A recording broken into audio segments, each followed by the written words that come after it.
ये कहना इतना मुश्किल क्यों है कि हमारे दिल में सच में क्या है? सोचो इसके बारे में। हम हजार अलग अलग चीजों के बारे में बात कर सकते हैं, फिल्मों से लेकर क्रिकेट तक, मौसम तक। हम अपने फ्यूचर प्लान्स, अपने सबसे बड़े सपनों के बारे में लंबी डिस्कशंस कर सकते हैं। लेकिन जब किसी खास इंसान के लिए अपनी फीलिंग्स एक्सप्रेस करने की बात आती है तो हमारे शब्द अचानक गायब हो जाते हैं, हमारा गला सूख जाता है और हमारा दिमाग पूरी तरह से ब्लैंक हो जाता है। ऐसा लगता है कि सबसे आसान सेंटेंस आई लाइक यू दुनिया का सबसे भारी वजन है। ऐसा सबके साथ होता है दोस्तों। यह सिर्फ आपकी कहानी नहीं है, यह एक यूनिवर्सल ह्यूमन एक्सपीरियंस है। यह मुश्किल रिजेक्शन और वल्नरेबिलिटी के डर से आती है। लेकिन समझो, करेज डर की अनुपस्थिति नहीं है, डर के बावजूद एक्ट करना है। इससे पहले कि आप यह सोचें कि उसे कैसा लगता है, पहला स्टेप है अपने अंदर देखना। आपको खुद को तैयार करना होगा, न सिर्फ बात करने के लिए बल्कि किसी भी पॉसिबल आउटकम के लिए। यह तैयारी अपनी फीलिंग्स को पूरी क्लैरिटी के साथ समझने से शुरू होती है। खुद से पूछो, मैं उसके लिए सच में क्या महसूस करता हूं? क्या यह एक फ्लीटिंग क्रश है, क्वालिटीज के लिए गहरा एडमिरेशन, या कुछ ज्यादा गहरा? कुछ समय अकेले बिताओ, बस सोचो, लिखो। आपका कॉन्फिडेंस उसके जवाब पर डिपेंड नहीं करना चाहिए। एक इंसान के तौर पर आपकी वर्थ डिफाइन नहीं होती। अपनी स्ट्रेंथ्स, पैशंस और यूनिकनेस याद दिलाओ। पॉसिबल आउटकम्स के बारे में सोचो। वह हां कह सकती है, नहीं भी कह सकती है, या सोचने के लिए समय, या सिर्फ दोस्त। हर सिनेरियो में रिस्पेक्टफुल और ग्रेसफुली रिएक्ट करना सोचो। इसे ऑनेस्टी और करेज के एक एक्ट के रूप में देखो। गोल सिर्फ लड़की को पाना नहीं, बल्कि अपनी ऑथेंटिक फीलिंग्स एक्सप्रेस करना है।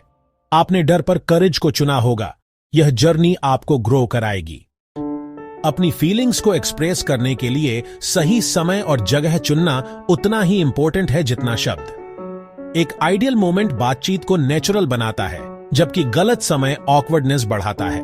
उसके मूड और सिचुएशन पर ध्यान दें। क्या वह रिलैक्स्ड है या स्ट्रेस्ड, एग्जाम्स, काम में बिजी?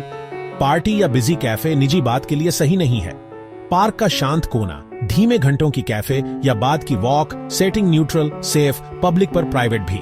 अपना खुद का मूड भी देखें। ज्यादा एंग्शियस, थका, अनस्टेबल हो तो इंतजार करें। नेचुरल ओपनिंग ढूंढें। जब कनेक्शन हाई हो, ज्यादा गंभीर विषय पर जाना नेचुरल लगता है। उदाहरण, मुझे तुम्हारे साथ इस तरह बात करना बहुत पसंद है। असल में मैं तुम्हें कुछ बताना चाहता था। आप बातचीत की शुरुआत कैसे करते हैं, यह पूरे माहौल को सेट करता है।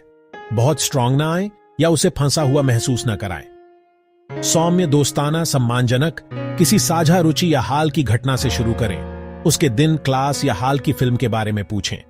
यह आइस ब्रेक करता है और बताता है कि आप व्यक्ति में रुचि रखते हैं। धीरे धीरे पर्सनल नोट पर जाएं। अपीयरेंस से आगे ईमानदार कॉम्प्लीमेंट। तुमने क्लास में वह प्रेजेंटेशन कैसे संभाला? मुझे हमारी बातचीत हमेशा अच्छी लगती है। फिर संकेत दें कि कुछ सीरियस कहना है। हे, क्या मैं तुमसे 1 मिनट के लिए कुछ बात कर सकता हूं? मुझे तुमसे कुछ कहना था। क्या अभी सही समय है? यह उसे कंट्रोल देता है और सम्मान दिखाता है। रिलैक्स्ड और ओपन बॉडी लैंग्वेज रखें। ओपन जेस्चर, हल्का आई कांटेक्ट, जेन्युइन मुस्कान। तनाव, इंटेंसिटी उसे असहज करेगी, गर्मजोशी उसे सहज बनाएगी। जब पल आता है, सादगी और ईमानदारी आपके सबसे पावरफुल हथियार हैं। कविता, ड्रामेटिक मोनोलॉग की जरूरत नहीं, वह इनसिंसियर लग सकता है। सीधे दिल से बोलें, अस्पष्ट संकेत न दें। हम हाल ही में बहुत समय साथ बिता रहे हैं, मुझे यह बहुत पसंद आया है।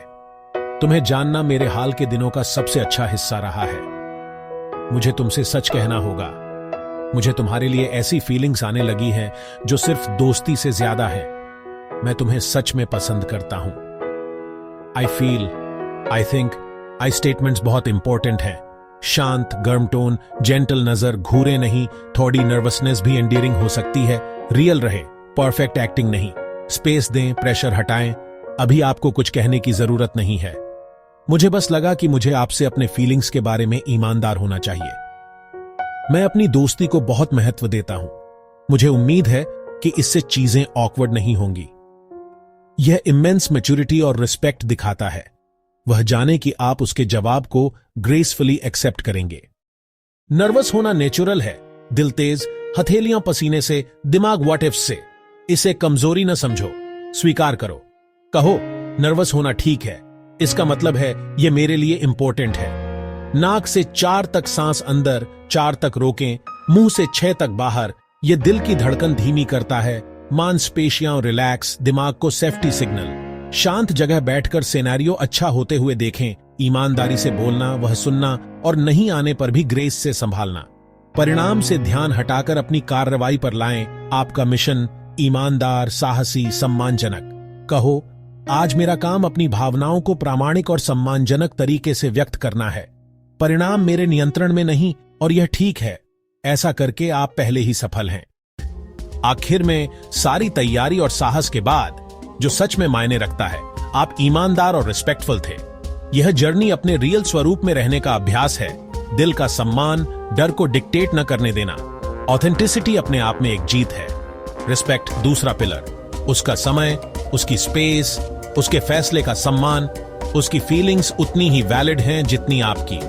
अगर वह नहीं कहती है या सिर्फ दोस्त, उसे मनाने की कोशिश न करें, गुस्सा न हो, दोष न दें। कहें, मैं समझता हूं, मुझसे ईमानदार रहने के लिए धन्यवाद। मैं अपनी दोस्ती को बहुत महत्व देता हूं। खुद बनना नॉन निगोशिएबल। झूठा पर्सोना डूम्ड है। आपकी यूनिकनेस आपकी संपत्ति है। उसे असली आप दिखाएं। Patience, quirks, humour. अगर वह हां कहती है, नया चैप्टर। अगर नहीं, क्लैरिटी और आजादी। दोस्त रह सकते हैं या स्पेस लेकर आगे बढ़ें। फीलिंग्स छिपाना लिम्बो है। ईमानदारी आपको आजाद करती है और वह आजादी दोस्तों हमेशा जोखिम के लायक है। आसान है। It's easy.